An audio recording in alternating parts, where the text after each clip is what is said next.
So let's talk about the posterior pelvic tilt.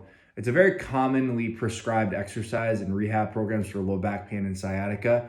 Oftentimes they get prescribed without any sort of specific explanation as to why it works and why it's so helpful. And it's also important to understand that this exercise will be helpful for some folks, but might not necessarily be helpful for others. So the posterior pelvic tilt is going to be the following. I'm going to be on my back with my knees bent, and I'm going to be focusing on actually rotating my pelvis towards my rib cage. So I like to think taking your pubic bone and pulling your rib cage together so you're approximating the distance. As you can see, my back kind of flattens out and pushes down.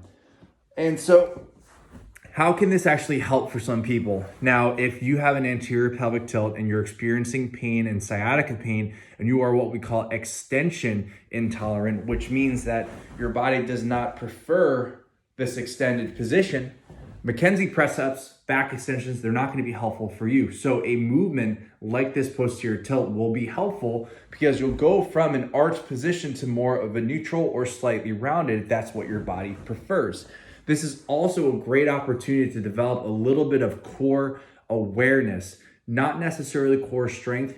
If you're standing up and you're not folding over like a piece of spaghetti, you have sufficient core strength.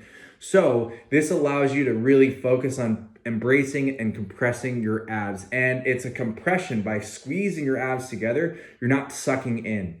What this exercise is actually not good for are people who may have like a very irritated herniated disc and it's the source of their pain, which means that you are flexion intolerant.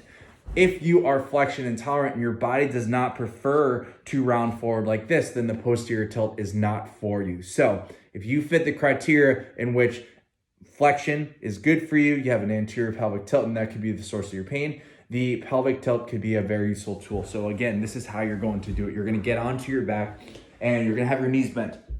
You might notice at this time that your back is actually peeking off the ground, and that's totally okay because what you're going to do is you're going to take your rib cage and your pubic bone and you're going to pull them together and compress and hold for 1, 2, 3, and then relax. It's compression, not sucking in. Rib cage to pelvis, pull it in, contract, 3, 2, 1, relax. Complete about 10 repetitions and try to see how that makes you feel. See if it actually increases your awareness of your abdominals when you're standing.